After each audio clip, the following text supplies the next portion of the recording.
लेकिन स्कूल के बच्चे से पूछिए कि आजादी किस बात की मनाई जा रही है, किसकी गुलामी थी? आजादी मिली तो गुलामी थी ना किसी की। किस गुलामी के खिलाफ लड़ाई लड़ी गई, किसने, कौन लड़ा? तो वो सीधा कहेंगे कि अंग्रेजों की गुलामी थी। अंग्रेजों ने दुनिया के कई सारे देशों को गुलाम बना रखा, उसमें भारत भी था, और कई सारे देशों के साथ साथ भारत में भी एक जबरदस्त आजादी का आंदोलन लड़ा गया। और उस आजादी के आंदोलन के अंत में आपने देखा कि भारत आजाद हुआ, पाकिस्तान आजाद हुआ, आज जिसे हम बांग्लादेश कह रहे हैं, उस समय पाकिस्तान का हिस्सा था। तो ये जो पूरा सब कॉन्टिनेंट के ये देश है, ये उस आजादी के आंदोलन के नतीजे हैं। तो ये जब आप कहते हैं तो ये 800 साल, 1000 साल की बात कहां से आ रही है? वो क्या कहना चाह रहे हैं? दरअसल वो जो 200-250 साल की लड़ाई थी आजादी की, उस आजादी के आंदोलन में मोदी जी के जो पूर्वज थे, और मेरा कहना ये बायोलॉजिकल इससे नहीं है, आइडियोलॉजिकल इससे है, उनके जिस विचार को वो मानते हैं, उनके लोग उसमें शामिल ही नहीं थे। वो सब कहते थे कि भाई नहीं नहीं, अंग्रेजों से क्या लड़ना, हमको लड़ना है तो लड़ाई के बीज बोने हैं, जहां लड़ाई ना हो उसमें लड़ाई लगाना है।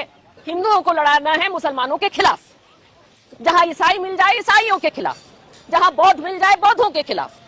बिल्कुल सीधी सी साफ सी बात है। और इसके लिए आप मेरी बात मत मानिए, आप लोगों से कहिए कि वो जरूर गोलवालकर की किताबें उठा करके पढ़े, जरूर पढ़िए, क्योंकि उसी में बिल्कुल साफ साफ लिखा है ये सारी बातें, कहीं छिपी हुई नहीं है इसमें। और इनको माना जाए कि ये फेलियर है, पास फेल की बात होती है ना, तो गोलवालकर ने कहा कि जो आजादी के लिए लड़ रहे हैं, शहीद हो रहे हैं, तो उनकी शहादत हो या उनका जेल जाना हो, इसको उनकी कमजोरी मानी जाएगी ना, इनको तो फेलियर माना जाएगा। तो सक्सेसफुल कौन है? वो गोलवालकर है, जो एक दिन के लिए भी जेल नहीं गए।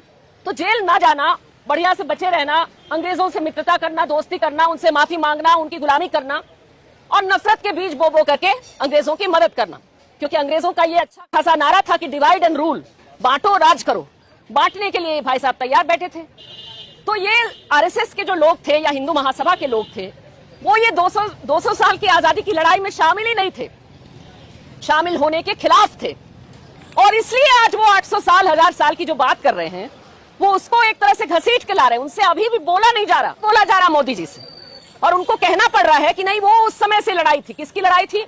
वो कहना चाह रहे हैं कि भाई मुसलमान कभी थे जो राज किए, तो उनके खिलाफ हिंदुओं ने आजादी की लड़ाई लड़ी। क्या ये सच है?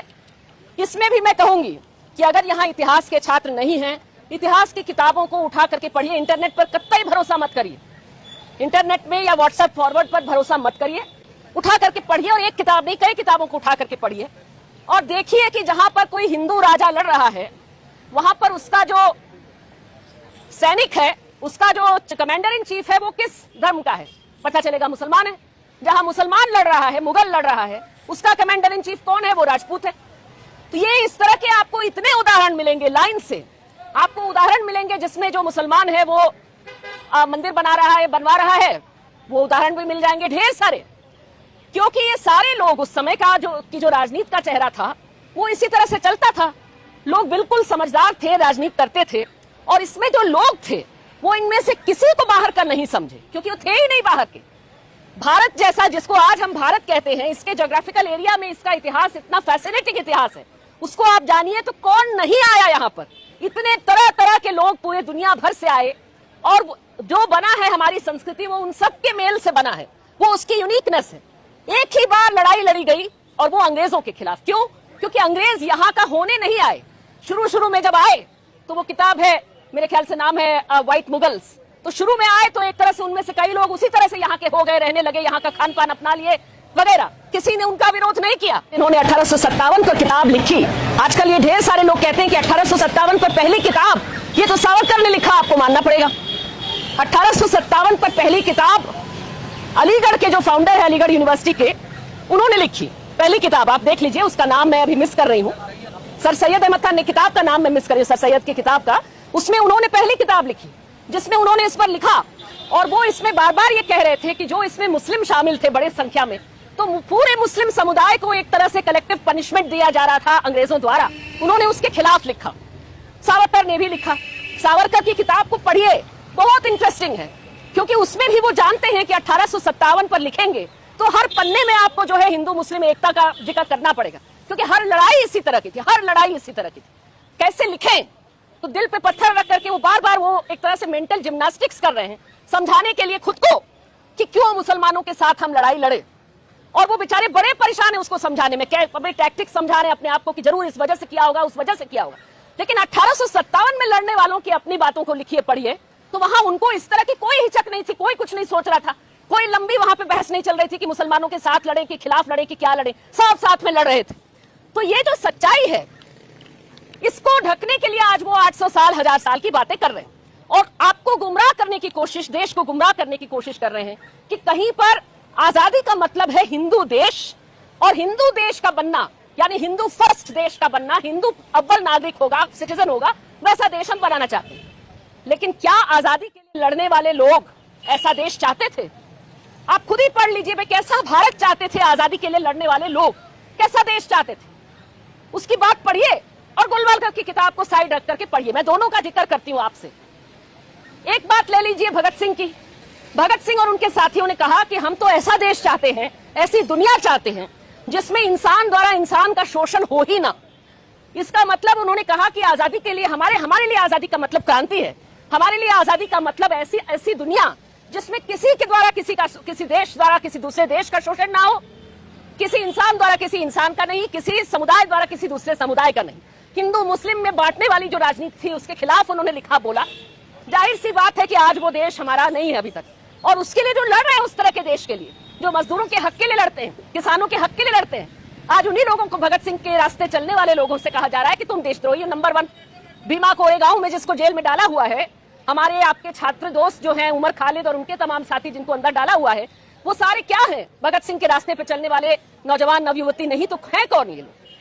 लेकिन दूसरी तरफ ले लीजिए भाई, आजादी के लिए लड़ने वालों में खूब बहसें थी, सब एक मत के नहीं थे। और कोई भी ढंग का आंदोलन, दुनिया में किसी आंदोलन को ले लीजिए, वो अगर कायदे का ढंग का आंदोलन है तो उसमें कोई एक मत के सारे लोग नहीं होंगे, सबके अलग अलग मत होंगे, सभी मतों को साथ लेकर के चलना ये जरूरी है।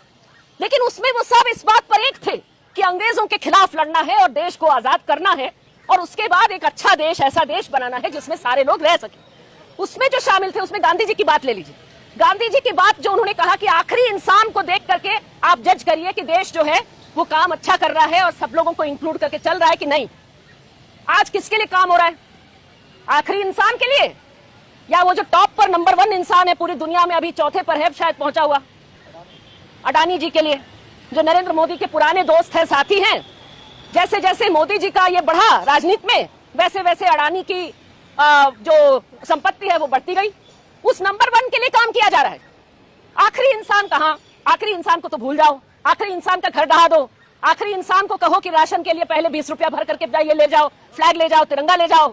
आखिरी इंसान को डराओ धमकाओ, आखिरी इंसान को देश के पुलिस थाने के अंदर में टॉर्चर करके कहलवा दो कि मैंने फलाना जुर्म किया है और उसके बाद फांसी पर चढ़ा दो उसको। आखिरी इंसान को एनकाउंटर में मार दो। आखिरी इंसान को एनकाउंटर में मारने के बाद जब वो सुप्रीम कोर्ट पहुंचेगी और कहेगी कि भाई मुझे न्याय चाहिए, कहीं और नहीं मिल रहा, मैं सुप्रीम कोर्ट पहुंची, तो सुप्रीम कोर्ट के द्वारा कहलवा दो कि नहीं तुमको ही जेल भेज देते। तुम कैसे पहुंची यहाँ पर? जनसंहार के लिए न्याय मांगने की जरूरत कैसे की तुमने?